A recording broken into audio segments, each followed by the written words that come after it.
Step right up, dummies, and listen to the stupidest sports show on earth with Rodney Newpol and Tim Van Stratton. Yeah. Well, hello, dummies, and welcome to episode number 65 of the stupidest sports show on earth. My name, as you all know, is Tim Spicy P. Van Stratton. Alongside me is Rodney Newpol, who is committed to his new office, his new backyard. I think you just left the office. Well, first of all, you left your mansion, then went to the brick alley, then went to your office, and now you're just in a dark room somewhere. So, hello, Rodney. How are you? I mean, it's not all that dark. I guess it's a little dark. I could turn another light on. It's right above me, but I feel like it would glow into the screen. So I'll keep it a little dark, but I'm doing well. And happy Tuesday. And what are we down to? 7 teams left in the NBA Finals. As the one got eliminated tonight. We got a lot of talk on that, and it's our PGA Championship night tonight. We're gonna put our lineup together. It's just it. All right, yeah, we're gonna start with NBA. A reminder as people join to, if you want to get your thoughts out there about really anything, we don't have any sort of ability to vet these. Really, it's just whatever if Rodney sees and he kind of just puts up whatever. So if you want to contribute to our conversation here over the next hour, you could throw us a comment if you're watching on Twitter, if you're watching on YouTube, wherever you're at. We always welcome your inputs. But we're going to start with the NBA before we get to some other stuff. And not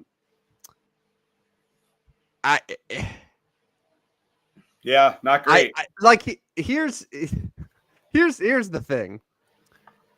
I went out on a limb back in March to say that the Cleveland Cavaliers were going to be the NBA champions. Yes. Everything was there for them. Yes. Everything was right there. They had home court advantage throughout the Eastern Conference playoffs. The Celtics are going down in the second round. Yes. All the Cavaliers had to do was beat the Pacers. Then you get a tired Knicks team, and then you're in the finals. You don't have to face the Lakers. Maybe you're facing the Thunder, but Thunder are also a little inexperienced. And it was right there for him. And what happened, Rodney? What happened? What happened to the Cleveland Cavaliers? I mean, I'm not going to – I don't know. They were banged up. I'm not going to blame Donovan Mitchell. I mean, he was pretty good, 48, 43, 35. Did miss, as you noticed, 3 free throws tonight. Max Strus with no points tonight. They just choked, man. That's really what happened. Cleveland Cavaliers, Kenny Atkinson, complete choke job. And hats off to the Pacers. I mean, the Pacers came from a central division that saw 4 teams make the playoffs, and here they are, the last one standing. The Pistons got eliminated.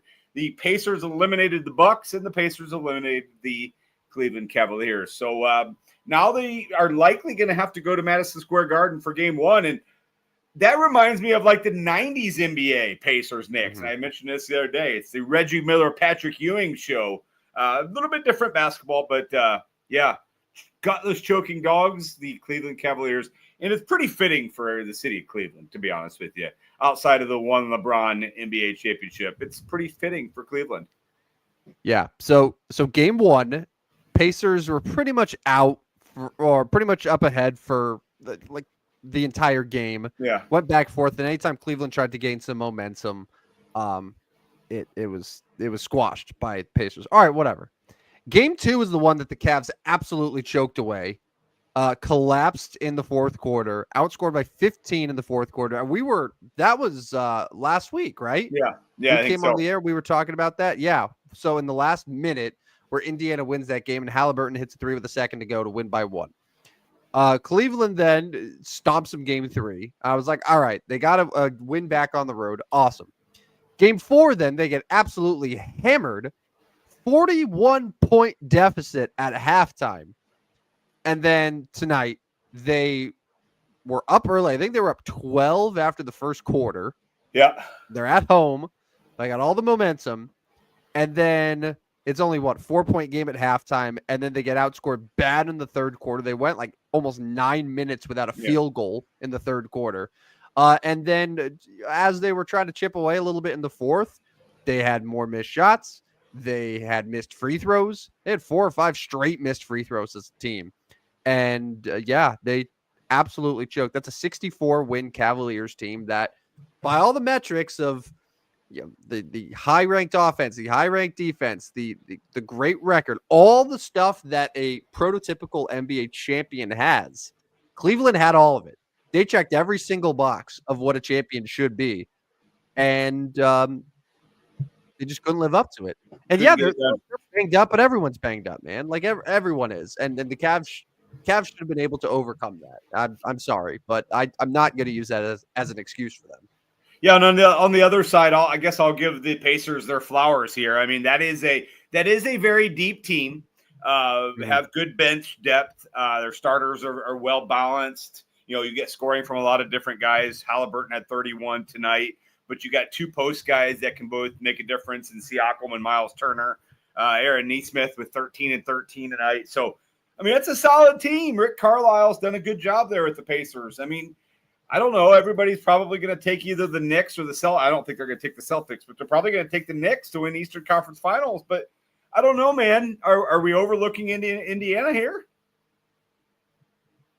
I mean, are you taking Pacers or are you taking Knicks? Yeah, we were talking about it a little bit earlier. Like, the Knicks should beat them. But the problem is Indiana's super deep. Knicks aren't deep. Like the Knicks have a better starting 5, but the Pacers are deeper, and they're probably going to be much more rested. Like, that's going to be a 5-game series. Tibbs' guys are already tired as it is. So I'm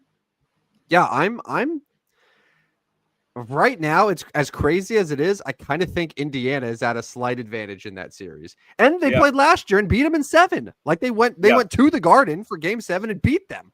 Yeah, I don't think Indiana is certainly scared of playing on the road. They did pick up 3 road wins in this series. So, I mean, you're right. The Garden is not going to scare them. Indiana's played really well, and I mean, we'll get to that series. We'll probably be able to break it down more on Friday if the Knicks can take care of business tomorrow night. Which I'm gonna give you a prediction. I think this series goes back to the Garden. Oh man, to the TD Garden, because not the TD Garden. It is. I know for sure it's going back to TD. It's going to Madison Square Garden. Wow. Okay. There will be a game 6. Yeah. So not the TD, not the 7. Then not going back a second time. So that would be on brand for the Knicks, and so I can see something where like Jaylen Brown has like 45 tomorrow night, and just dominates. Let's put it this way. Jason Tatum is dead, as far as like NBA terms, right? Yeah, no, he is. The Celtics are down 3-1 in that series. Their best players out, and they're a 4.5-point favorite tomorrow. Yeah. The books are begging you to take the Knicks. I'm saying that we are due for a Celtics game where they hit like 33s. Yeah. Yeah. It's just everyone else just sort of picks up the slack. The ball is able to be distributed a little bit more. So, all Tatum shots need to be made up somewhere. So it's going to be a collection of guys. It's not all just going to be Jaylen Brown or whoever. So I feel like tomorrow we're looking at a game where the Celtics just go bananas from 3. They send it back to game 6. I think the Knicks are going to win the series. Oh, thank you, Mom. Yeah, I am. Look, I am picking the Knicks, right? I am picking the Knicks, but it is, and because I'm from New York, it is so on brand. I know how New York sports work, and I know exactly how this is going to go. We're going to have Knicks fans start to get a little nervous, right? Because they're celebrating. Yeah, they think it's over. Yeah, they think it's over. But as you said, how on brand would it be for them to just have that little bit of fear and doubt to just say, "Oh God, what if we don't win this thing?" Right. So that's why I think Celtics will win comfortably game 5. It'll go to a game 6, and I wouldn't be surprised if game 6 is a lot closer and sweatier than people think. Yeah, and shout out to your mom for sending the comment across. Yeah. Thank you, Tim's mom, Sending the Yeah. comment across. You're Appreciate from New that. York. You have to pick. Yeah, I love that. I love that because But you were born in New York and you haven't lived there in what 30 years. yeah, no, I moved out of New York when I was 5 years old. Right, 30 years. You Yeah, can take 25. listen. You can take the boy out of New York, but you can't take the New York out of the boy. You know, Right, it wasn't yeah. even real New York. I was from upstate, like not even the city. Just upstate New York. It's basically Canada. Like it's it's not the real thing. Oh man, yeah. No, So I can see, I can see what you're saying. I can see the Celtics finding a way to win one and competing for a second. Boy, that would be interesting if they went to seven games. Boy, that would be interesting. And it's very sweaty in New York City. Very sweaty. As much as I don't want the what's it? Oh yeah, and I don't want the Celtics to win, obviously. Yeah. But as I want the Knicks to win this series. However, I love chaos. Yeah. And after the way that these playoffs are going, I'm inviting all types of chaos to come into the mix, and nothing would be more chaotic than for that to somehow get to 7 games. And you just have Knicks fans absolutely just sweating profusely, while the Celtics fans be like, "Oh God," because let's just say hypothetically, Rodney, if the Celtics win 3 straight games without Jason Tatum, stun the Knicks and make it back to the Eastern Conference Finals, it's a rematch of last year. They have home court advantage. Boston's going to be a favorite in that series. Still. I know. I that's what I'm saying. I think Indiana is going to be a little sweaty too because they don't want to play Boston. Yeah. Without Tatum, I don't think they even want. I think they want to play New York. So they probably want this series to end tomorrow. Although they would get New York or Boston on even less rest. Pacers probably just want the series to go long. Yeah. Right. Yeah. And then you just figure it out from there. So so you mentioned about the NBA landscape dramatically changing. Yeah. So go here. So okay. I guess since we started talking about Boston, we'll just continue with that. Like the Jason Tatum injury has such a massive ripple effect on just the future, like the next, the foreseeable future in the NBA. Yeah. This isn't just about this year anymore. And it's probably not even about next year. Like the way that the Eastern Conference was lining up, it was going to be Boston running that conference. Yeah. Indefinitely. Now they're not going to win it this year, most likely. I would imagine next year they're going to be at a significant disadvantage because, an Achilles injury is probably keeping him out the entire next year. And if we know anything about these Achilles injuries, guys come back and they're not all 100% what they used to be. No. And he has the benefit of being young. He wasn't, in his 30s the way that Kevin Durant was or the way Kobe was when they had these Achilles injuries. But guys who get this injury, there's a little bit of a step that they lose. So that's Boston's present future that looks dramatically different, and it opens up so much more along in the Eastern Conference if the Celtics are no longer that immediate threat. Because like the way the Celtics are built too, like they have veterans that are probably going to be gone within the next couple of years. Al Horford, I would imagine, is going to be retiring pretty soon. Porzingis and Drew Holiday, that's a veteran core, and this was their window right now, and that window is effectively shut at least for the next couple of years. And when it does open back up, what version of Jason Tatum are you getting?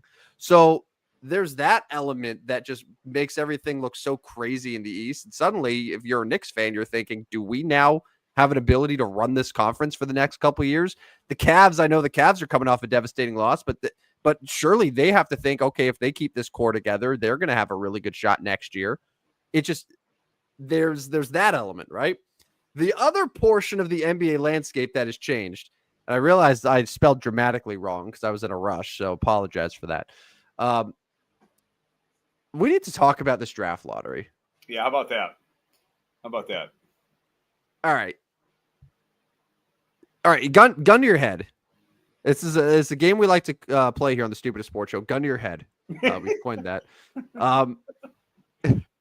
Is the lottery rigged? I don't know, man.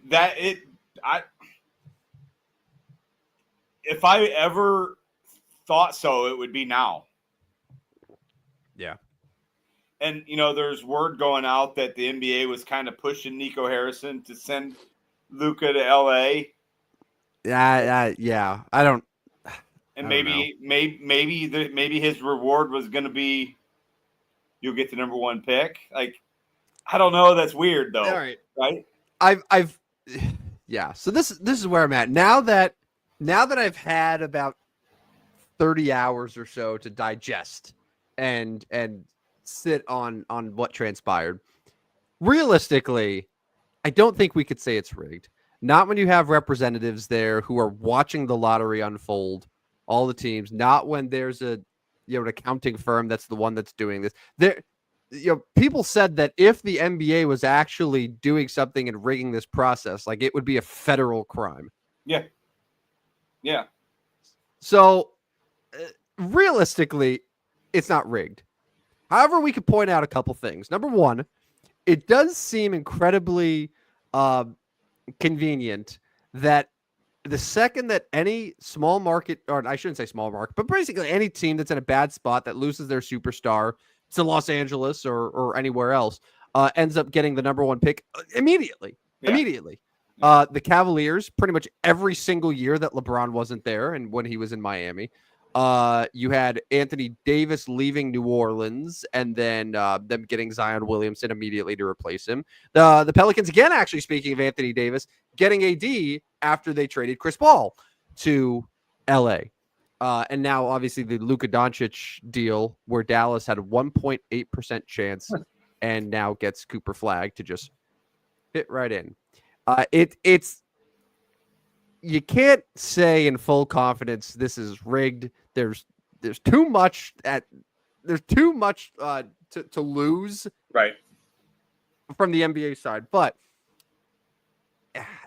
it just feels strange, right? Like, the odds of all of those teams suffering those superstar losses and then getting the first overall pick all those years, the odds of all of that happening are infinitesimally small. Yeah, crazy. Yeah. Yes, I agree.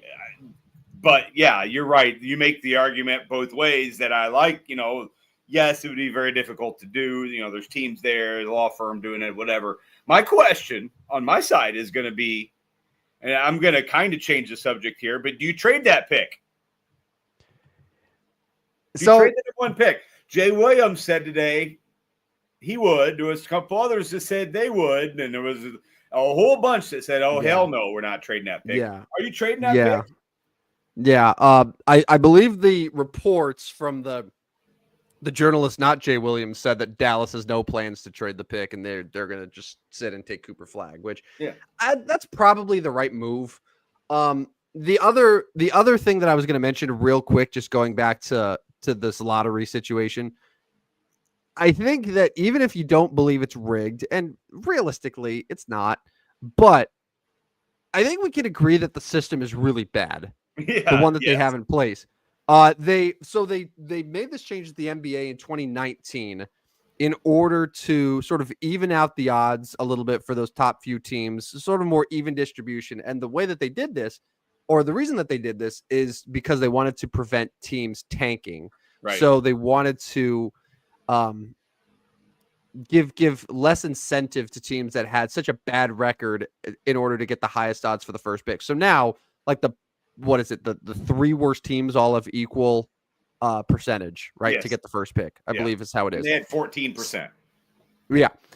Since they have done this, so starting back in 2019, since they've done this, I don't think the worst team has ever won the lottery. And in fact, in the last 3 or 4 years, the worst team in the NBA has ended up picking 5th. Yeah. That's wild. That's so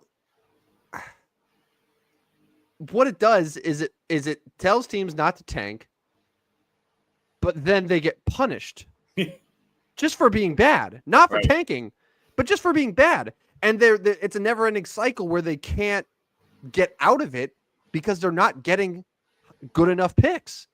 They're ending up with how are the Wizards and the Hornets and the Jazz and all of these teams, the Nets, the Kings, how are these teams supposed to ever get out of this cycle that they're in if they're going to be picking 5th, 6th, 7th, and 8th every year? Meanwhile, you have the Mavericks, 1.8% chance, who had Luka Doncic, didn't have him for 2 months, and then now have Cooper Flag immediately to replace him. How is that possible? Great question. Yeah, I mean, yes, it is a very flawed system, and I don't know as if I like the system, although, like, I mean, it's nice to see. I don't know, like, Cooper Flag going to Dallas is great. Is great, like, for the the media portion, the news, the chaos portion. That's fantastic. Last night was good for your chaos lover. Like, you love chaos. Last night was chaos. Yeah. Oh, for sure. No, chaos wise, news wise, it is incredibly more interesting for Cooper Flag to go to Dallas. I mean, that was the scenario that was the best for the NBA in terms of just people talking about it. Even if it means having to deal with the whole conspiracy, is it rigged, is it not, conversation. Yeah, but what if San Antonio would have got that pick though? And you automatically would have been like Wemby and Cooper. Like that's a machine right there. They were close, man. They were close again. I know. Yeah. I'd much rather, if we're going to do this lottery, I'd much rather do it the way that the NHL does it, where for the last few years, a team can't move up any more than 10 spots. Right. And obviously you could change that for the NBA. You could say no more than 8 spots, right? So if Dallas wins the lottery, what did they come into? Like 11th? I don't know where they started, but let's say they were 11th. So then they pick 3rd, right? Okay, good. That's great. That's good for Dallas. But so still, then if you're Washington or any of these other bad teams, you're sitting up at the top, like, you can at least go into this and be like, hell yeah, we're guaranteed a top 3 pick, a top 4 pick, and not falling 4 spots to teams that are normally better than you, that just had one down year or were incompetent, whether it was Philadelphia or Dallas, and they're going to jump you and get a better prospect than you. That sucks. That sucks. It's a bad system. Yeah. No, I agree with you. It's a bad system. And I'm just thinking about some of those other teams, like Cooper Flag being announced going to Utah would have been kind of boring last night, though, right? Sure, but Utah was bad. They've never had a number 1 pick. Like, okay, good. This can help. I mean, it's a market that they love the Jazz. They love basketball. Oh, okay, yeah, we'll deal with it. Yeah, I'm just Philadelphia. I did not want Philadelphia. Like, imagine Philadelphia, just the incompetence that they had this year, and then getting rewarded with Cooper Flag for it would have been a disaster. Yeah, Chicago would have been an interesting one with the big market there. And you saw my note. Yeah, you saw my note on that yesterday, where the Chicago Bulls, in case Bulls fans, if you're listening, this might sting. So the Bulls and Mavericks had the exact same record. Mm-hmm. 39 and 43, right? Yes. 39 and 43. So in order to figure out who was going to be 1.8% and 1.7% in the lottery, they flipped a coin. The Mavericks won the coin flip and got Cooper Flag. So you can look at this 2 ways. Number 1, if the Bulls would have won the coin flip, just a heads or tails, they would have won the lottery. Or the Bulls could have just lost one more game to the Lakers. To the Lakers. That's the one. I'm sure listen, there are 39 total wins that they had that could have been losses. However, the one that immediately stuck to my mind was that insane game against the Lakers where Josh Giddey hits a 46-foot half-court shot at the buzzer to stun the Lakers to win by 1 point. If Josh Giddey misses a half-court heave at the buzzer, Cooper Flag is a Chicago Bull. Yeah, but the Bulls are okay with where they're at, though. They got to the playoffs, Tim. They got to the playoffs. Yeah, they're good. Actually, I think this is exactly what RDK wants, right? They Cooper Flag would be too good. It's better to just have a nice collection of solid players as opposed to one really good player. Yeah, one really good and several decent. Yeah. Oh man. Yeah. But that would be interesting. The big market of Chicago. I mean, I'm looking at like for markets, Dallas is a great market for Cooper Flag to go to. Big market. He's going to the West. West is going to be obviously very competitive. He's going to team up right away with Anthony Davis. Kyrie's going to be out a while though, right? I mean, he's going to miss quite a bit of time. So I'm glad that you mentioned that. My first thought yesterday, right after the lottery, and you see all the photoshops of Cooper Flag with them, was like, wow, that team. That's a good lineup. But then I started thinking about it.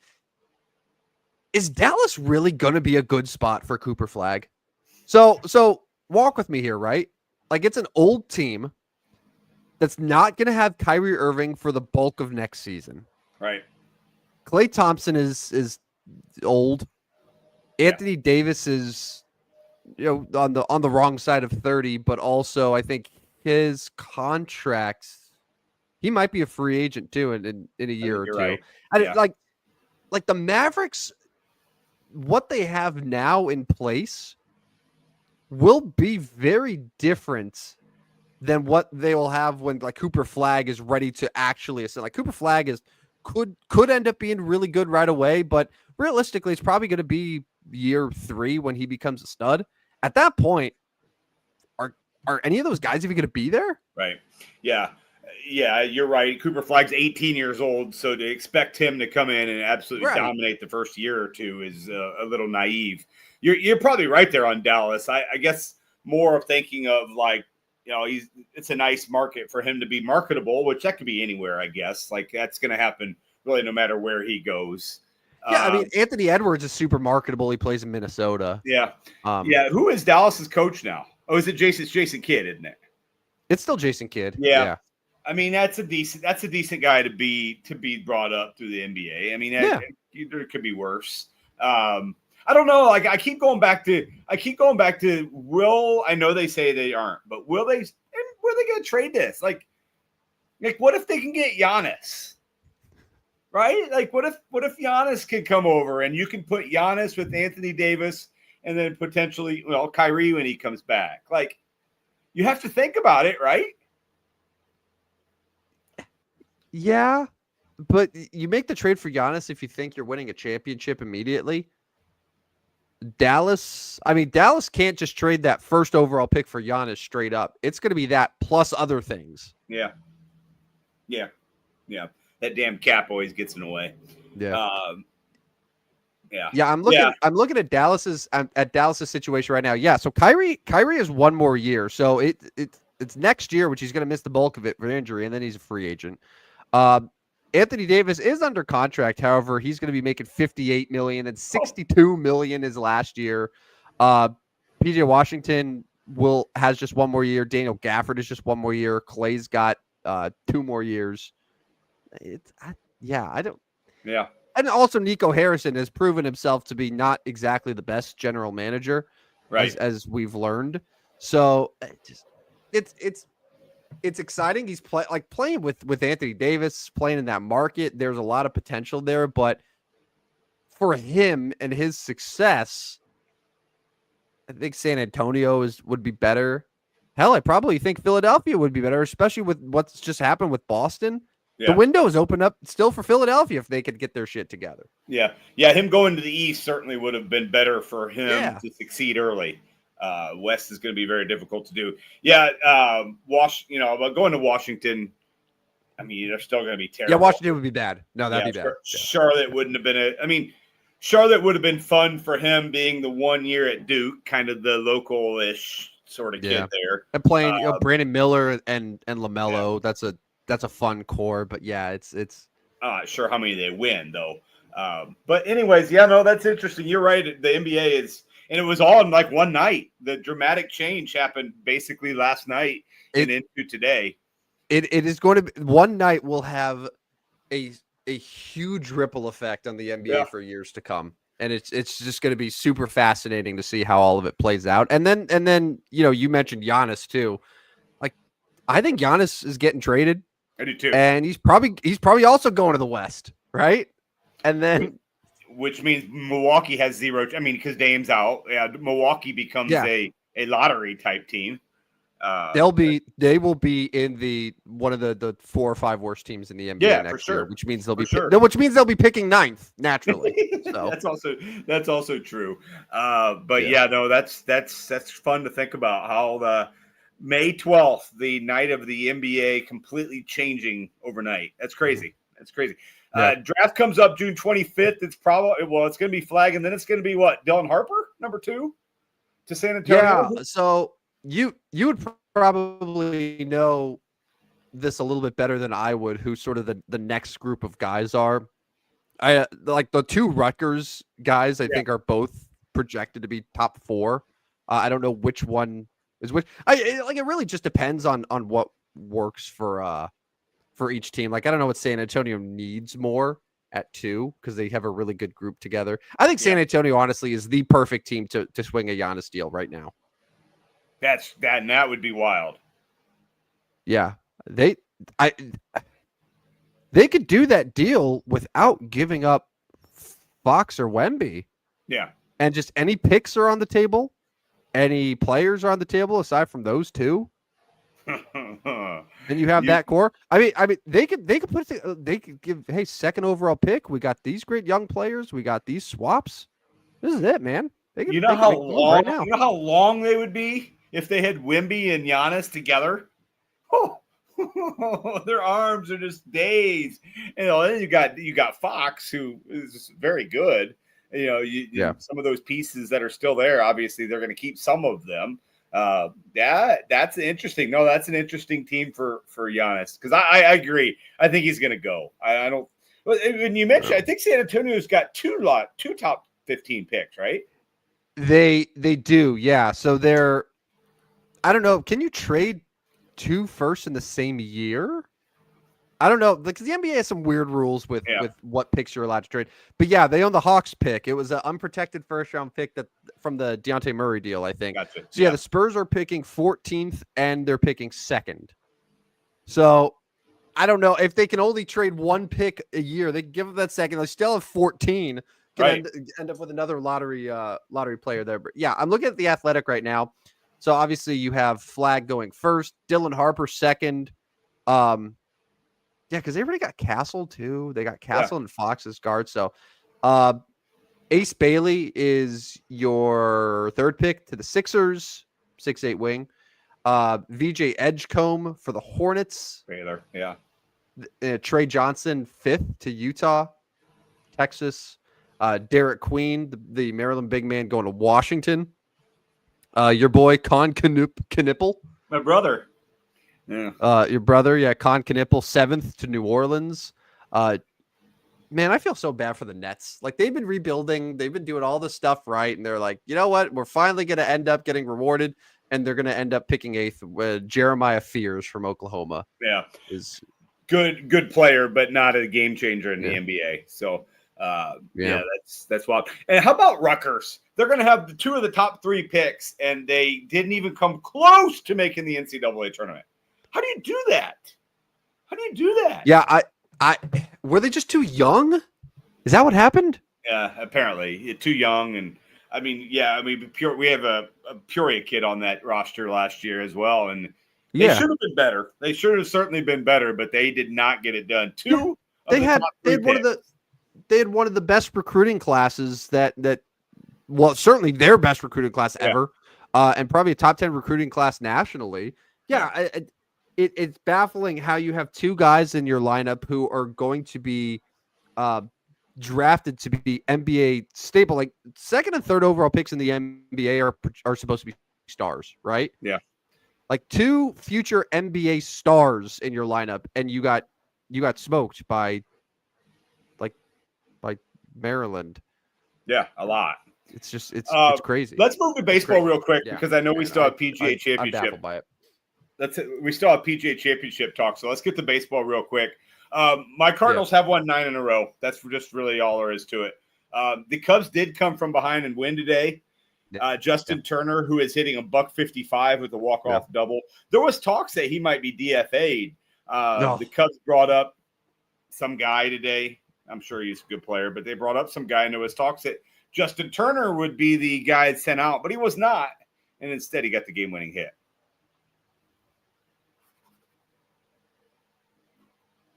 think I lost you there for a second. You there?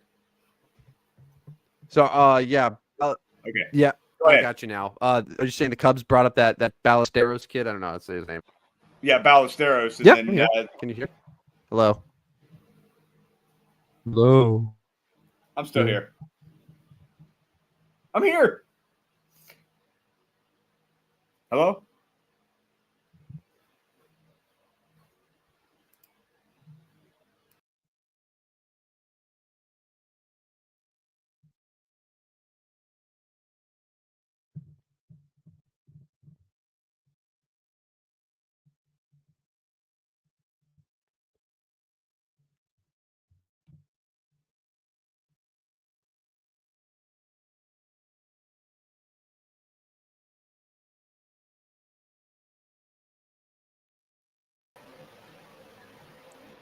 Hello. I'm here. I And so can't are tell. you. I can't tell if that was my internet or your internet. I think it was you this time. I it was think you. so too. I've had some issues. Yeah, I'll take my L there. I'll be limb. Yeah. That's, I've been known. So I have better internet up where I'm at right now than I was with my other locations. So I think I'm pretty good. But anyways, Justin Turner walk-off hit today. There was talk he was going to be DFA'd. He was not. So my Cardinals, who have won 9 in a row, are now just a game and a half instead of a half game back. But that's really all I wanted to get in there is the Cardinals 9 in a row. And you last week famously told Skeeter to bet all of his $100 free bets on the Cardinals money line all week. I mean, literally, you called it on Monday. You were like, just bet the Cardinals all week. And they won every single game plus one. Yeah. Oh, good call. Thank you, man. He of course didn't listen to me a single time.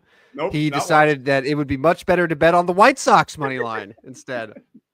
And I think he's got Xander Schauffele and Scotty Scheffler starting Thursday. Good players, by the way. But good players who are also part of the same group.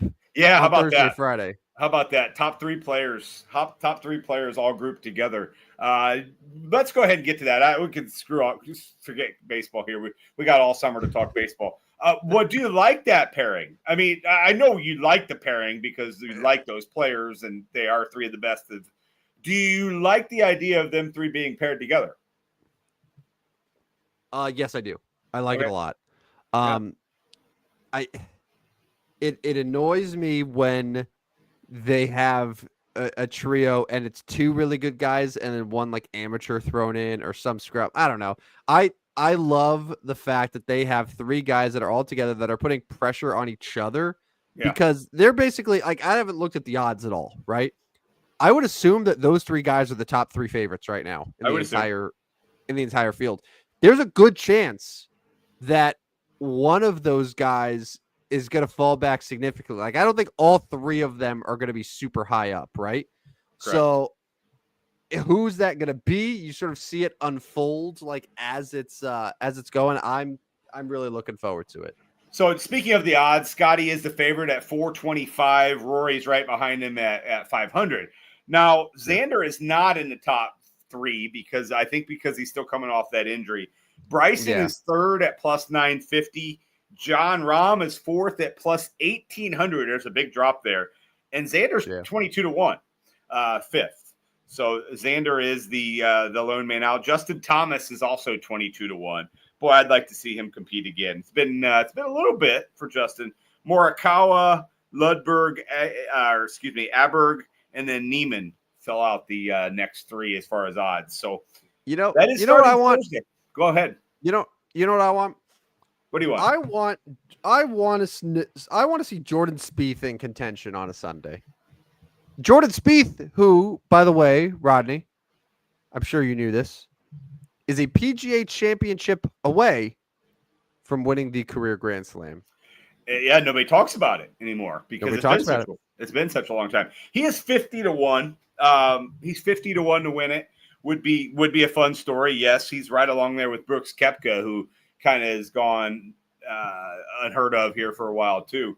Yeah, there's not much there for Brooks. Brooksy struggled a little bit. So let me just say that we'll kind of go a lot of different places here. We are going to put a lineup together. We'll go to DraftKings. How we've done this for years is I'll pick one, you pick one, or vice versa. We'll just go 3 players each and have our 6. So we'll do DraftKings with DraftKings tonight, right? Is that what we're going to settle on?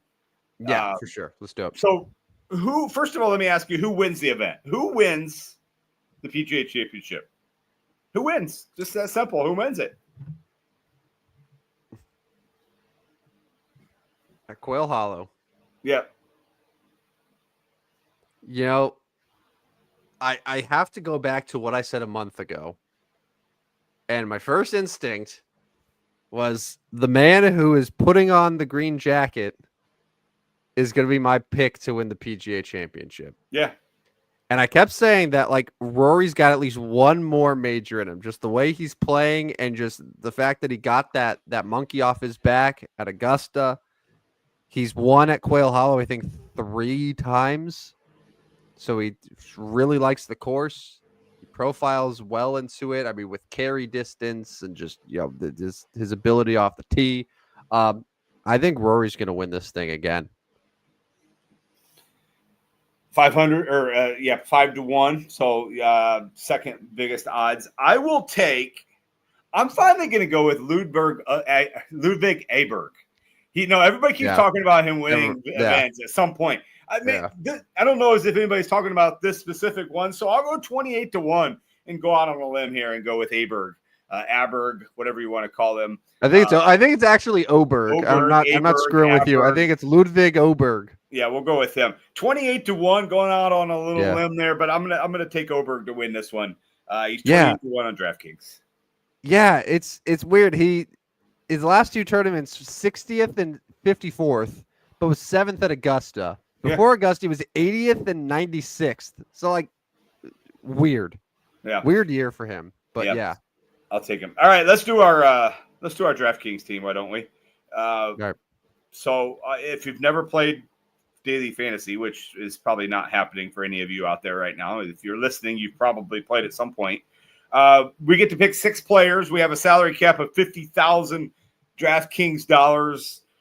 Basically, the best players are priced highest. So, for reference, Scotty is listed at $13,400. Your boy Rory is at $12,200, and then it goes all the way down to $6,000. It goes down to $5,000. Where guys you've never heard of are worth $5,000 on here. I'm going to let you do the honors and pick first today, and you can go right away with your winner if you'd like. It's probably a good idea if that's who you think's gonna win. But we'd have to spend $12,200 right off the start.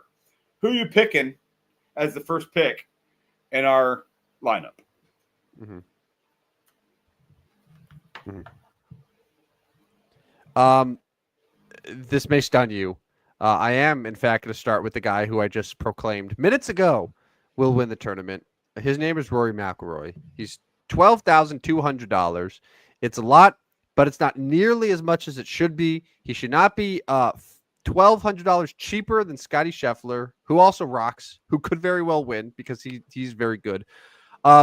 Rory this year, his finishing positions, just to put it in perspective, 7th, 1st, 5th, 1st, 15, 17, 1st, 4th, 5th. Pretty good. It's very good. He's playing excellent golf. This is maybe some of the best golf that he's ever played.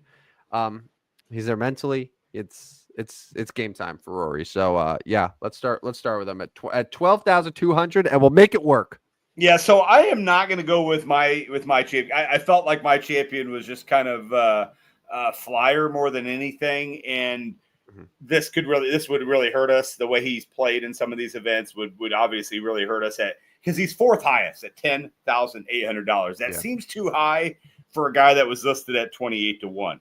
So I'm going to go down the list and a guy that you mentioned earlier and a guy that I always have in my lineups because he is one of my favorites. I'm going to go with Jordan Spieth. But I can put some mustard to this. I mean, you look at has he won an event? No, but he's been around competing. He got 4th at the CJ Cup, pretty good. Yeah. He was 14th at the Masters. He's about the 10th most expensive guy here. 1, 2, 3, 4, 5, 6, 7, 8, 9, 10, 11, 12. He's actually 13th, and he got 14th at the Masters. I mean, you're pretty much paying off there if you took him there. I will take Jordan Spieth. Hopefully, he's contending for that Grand Slam. Jordan Spieth, my guy. And I didn't mention he's 9,300. So that leaves us with 7,125 per golfer for the last four. 28,500 left.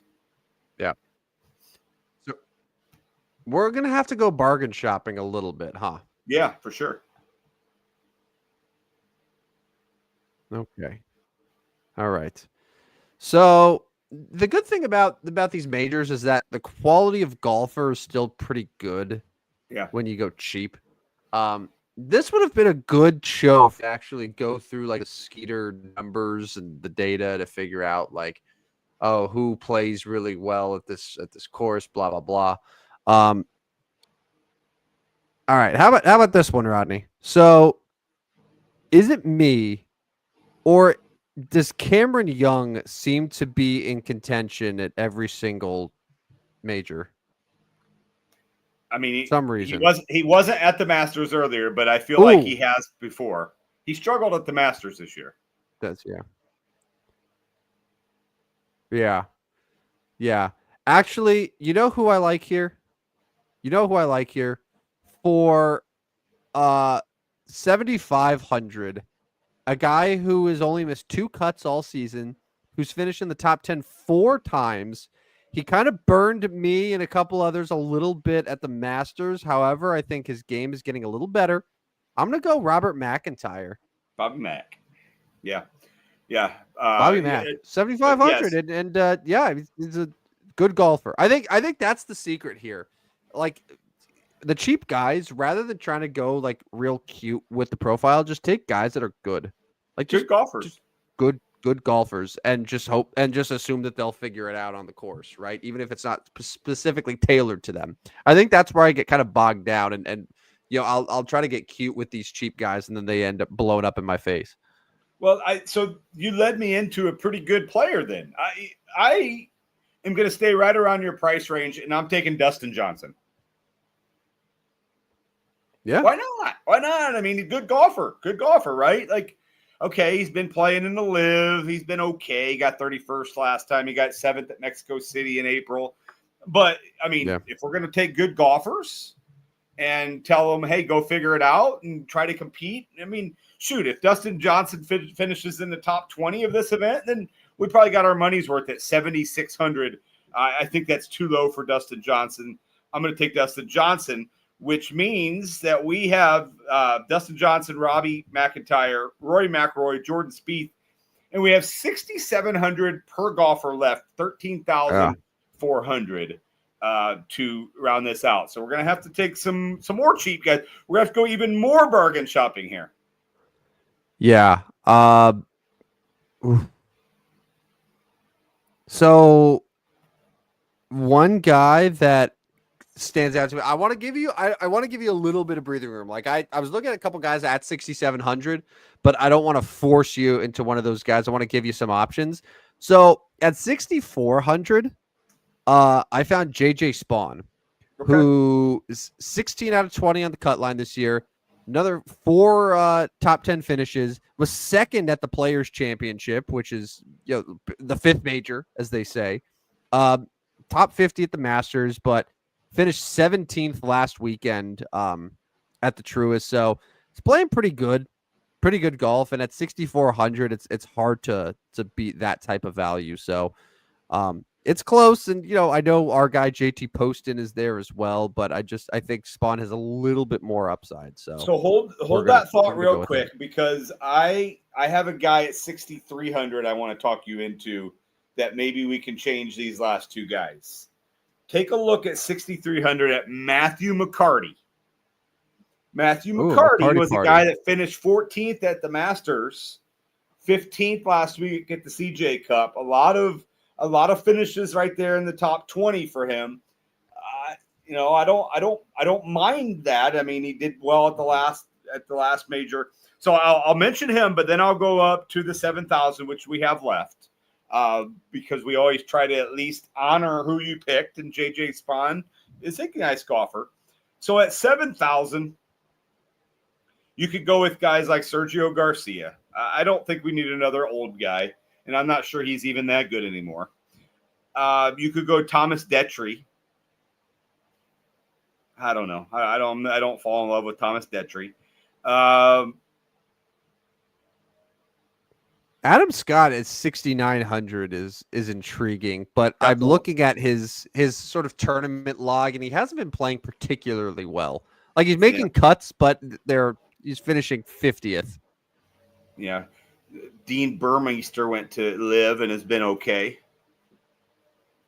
Harris English is a guy who finished 12th at the Masters, 11th at the Truist last weekend, won the Farmers Insurance Open back in January. You know what? I like it. 6,800 for Harry English. Harry English, 3 top 10s this year, 13 out of 17 cuts. There we go. Now we kept 200 on the table.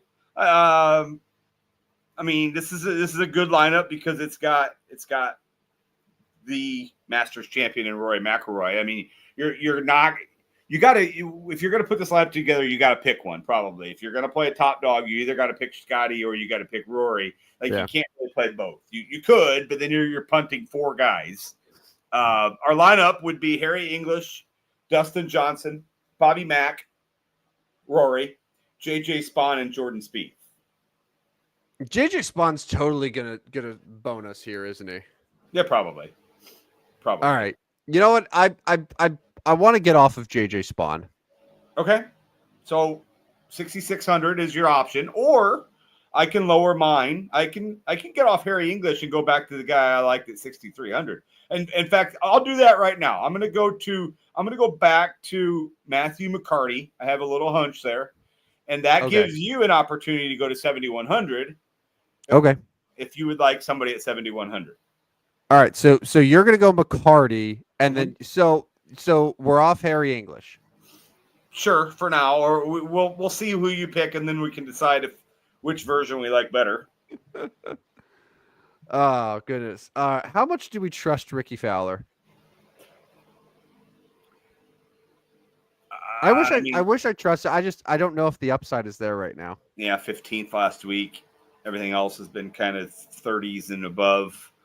I mean, Dietrich has a very Adam Scott looking thing where he makes cuts, but he doesn't finish super high. I mean, he did win the Phoenix Open this year, but hasn't come close to winning anything since then. I'm very against Sergio Garcia. Yes, not gonna play him. I mean, Harry English is there. We go Harry English if you want back to him. Basically, it's just you getting off JJ Spawn and going to Harry English. Yeah, I probably like Harry English more than JJ Spawn, I think. Yeah, I like all these guys. This always happens in all these tournaments. There's everyone from the sort of low tier. Yeah. Let's say you have 6-7 guys, right? 2 of them are going to be like top 15 in this tournament. And then the other 5 of them are going to miss the cut. Yeah. You just got to have the right guys. You got to have the right guys, and it's really a crapshoot. Yeah, my gut here, man, if I'm being totally honest, my gut here is probably saying Dietrich at 7,000. Okay. Just because at least he's won something before, and it's not terrible, or Harry English, but let's go Dietrich. We'll go Dietrich. All right. Yeah. So Thomas Dietrich, Dustin Johnson, Robert McIntyre, Matthew McCarty. Now he's the one that's going to tank us because that was my off the rails guy. Rory McIlroy. No, but you have a good hunch with these though. Whenever you just have a random inkling on a guy, they seem to do pretty well. I mean, three top 16 finishes over his last 4 events. I mean, the guy's playing decent golf right now, and 4 top 20s in the last 5. So, I mean, gosh, if Matthew McCarty got 20th in this event, we'll be doing cartwheels because I mean, if Rory's competing and Jordan Spieth is going to find a way, Yeah, I mean, we would like that. So there's our team. Can't say I'm super in love, but I don't hate it. And that's what's going to happen when you pick one of the top guys, and I'm okay with it. Go ahead. I'm totally fine with that because we have so many lineups. We've put together dozens of lineups over the years that we do this, and what happens is we fall in love with these lineups and they shit the bed. They're terrible. Yeah. So the fact that we're looking at this lineup and we're like, we'll see. I think that actually works to our benefit quite a bit. There we go. What do you say we get to the Mount Rushmore? We are coming up on the hour here. Yes. Best 65s in all the sports. I was getting nervous because I was having some trouble pulling up the things. I think like Baseball Reference and those might have been down when we started the show, but it seems like all the reference pages are back up. So yeah, I'm assuming the NBA has given us nothing, so I'm not even going to pull it up. But we might have some options in the other three sports, Rodney. I don't know if you've done any sort of digging here into the 65s. Well, I know in Major League Baseball, my former buddy Giovanni Gallegos wore 65, but he's not going on our Mount Rushmore. Probably the best option in baseball is James Paxton, left-hander, spent 10 years wearing 65 for Seattle, 13 and a half WAR, just a little bit above 13 and a half. And Boston, Big Maple. Yeah. I mean, James Paxton. Local legend Jacob Junis wore 65 with the Royals for 4 years. Anyway, I mean, James Paxton is the best option in Major League Baseball, but you probably want hockey and NFL for this one. Yeah, Nasty Nestor too. Nestor Cortez for baseball wears 65. He's a little bit younger into his career, but he has a chance to ascend up the career WAR list for great 65s. But yeah, hockey. So there's some pretty solid ones here for 65. The first guy that came to mind for me was Erik Karlsson. Okay. Yeah. The longtime Ottawa Senator, and I think, then Sharks and now Pittsburgh Penguin, but multiple time Norris Trophy winner. He's sort of the guy that when I think of 65, that was who came in. So if we are going to have enough names to build a Rushmore, I think he might have to be on there. Okay. But other than him, as far as like other hockey guys, like I see Andrew Shaw, the former Blackhawk. I would blow up every Mount Rushmore we've ever done if it means Andrew Shaw never gets on a Rushmore for us. Yeah. So I'm good with that. I'm good with him never being on a Mount Rushmore of any kind other than a Mount Rushmore of incredible punchable faces in the history of the National Hockey League. Yeah. So we're sitting at Erik Karlsson and James Paxton going into the NFL. Not great. When we go to the NFL, so let's pray that we can find some linemen. No. Not really. I mean, you got three guys: Gary Zimmerman, Elvin Bethea, and Tom Mack. Lane. What about Lane Johnson? Okay, a little more notable, a little more recent. Okay. Lane Johnson do anything for you? Yeah. Damian Woody, because he is he's on TV. Maybe we can do Damian Woody. Saw that. It's kind of a gross list too, bro. He is on TV. That. All right. So let's say hypothetically, we build the Rushmore. How do we feel about Erik Karlsson, about James Paxton, Lane Johnson, and probably Damian Woody? Because I don't know Gary Zimmerman or Tom Mack, even though I probably should as a sports historian of I mean, it's a disgusting Rushmore is what it is. But I don't even know who you give the plaque to even get in there. Like if you're not going to have a Rushmore, who deserves that plaque? Erik Karlsson? Yeah, I would probably say EK. Yeah, Erik Karlsson would get the plaque for me. I love, by the way, so Gary Zimmerman, what was it on Friday with 64s where it was the Randy McDaniel or whatever his name was? Oh, yeah. The Viking offensive lineman that Dan got all upset that I didn't know. So apparently Gary Zimmerman was also a all-pro tackle for the Vikings. Okay. So the Vikings had these generational offensive linemen throughout the late 80s, early 90s that dominated the mid 60 numbers of NFL lore. And I don't know who any of them are. So that's eye-opening for me. Yeah. Well, so I guess that's our Mount Rushmore. That's pretty gross. 65, one of the bad ones here. Not great.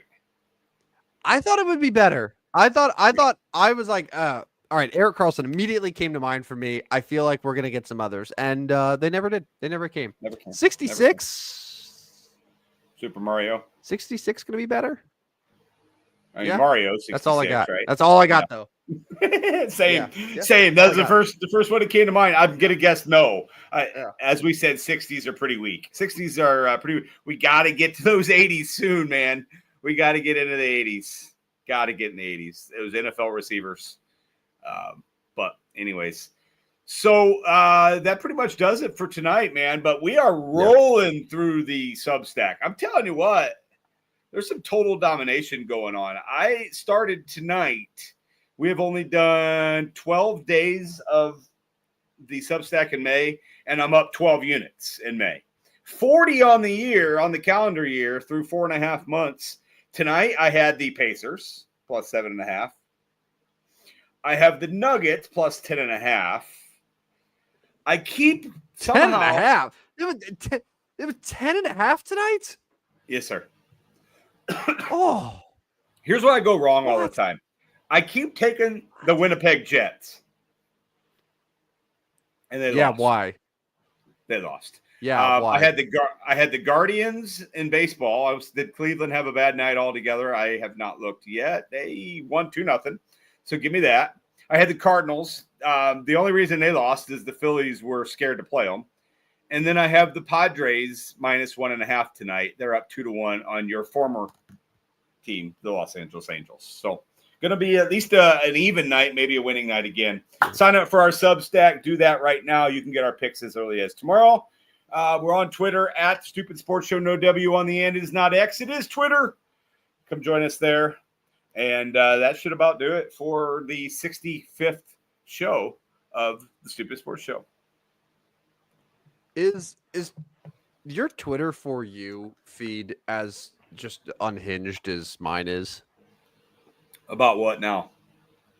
Not just like about anything. I don't know. I feel like I just get so much garbage on it that I don't know why I'm getting the garbage. I try not to interact with it. Yeah, but. I mean, I mentioned the other night, and I was actually serious. I've been far, far, far less even looking at Twitter right now. I don't know. Like, I don't know. Like I'm not seeing a lot of it. Some of the best stuff you send in our group chat or others do, but so I don't know. I don't know what that. I don't know if there's garbage. I'm sure there is because I get political stuff all the time on there. So once I get back in the mood, I'll let you know how it's looking. That's good. But yes, in case you want to listen to any of our previous 64 episodes and including tonight's episode, you can find us at Stupidest Sports Show on Earth, Spotify, Apple, iHeart, wherever you get your podcasts. We'll be there. So make sure to subscribe, unsubscribe, then resubscribe, and give us a good rating.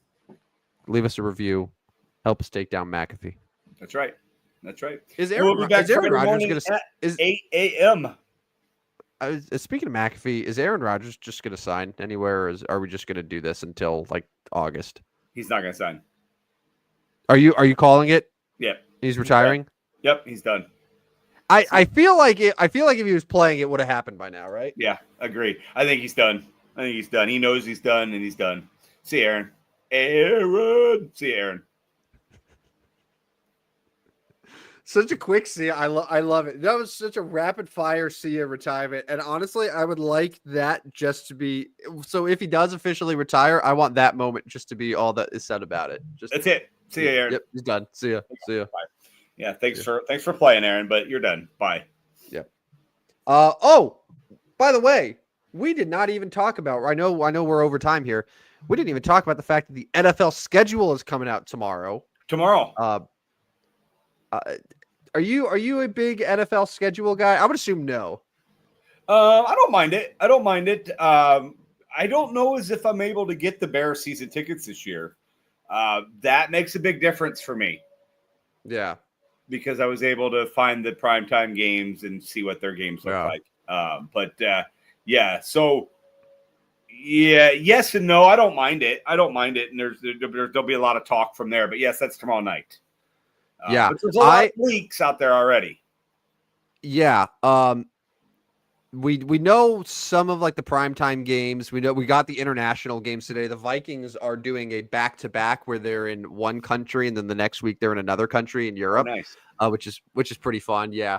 I don't know too much with like the Giants leaks, but one of their main beat reporters, just based on the intel he's hearing, thinks that they're going to Denver to face the Broncos week 1, which is Russell Wilson's debut as a Giant against his old team, the Denver Broncos, which would makes sense then.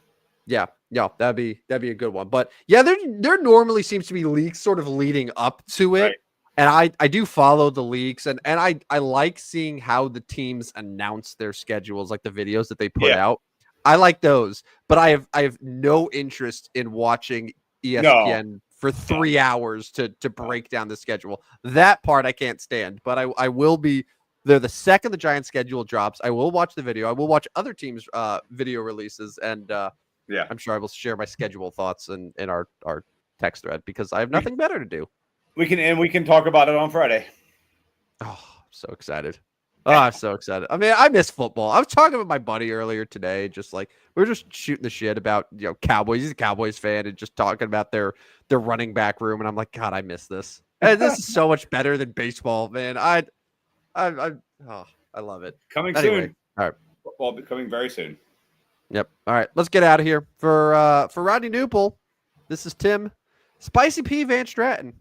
And we'll talk to you Friday morning, 8 a.m. for another episode of the stupidest sports show on earth. See you guys. Step right up, dummies, and listen to the stupidest sports show on earth with Rodney Newpol and Tim Van Stratton.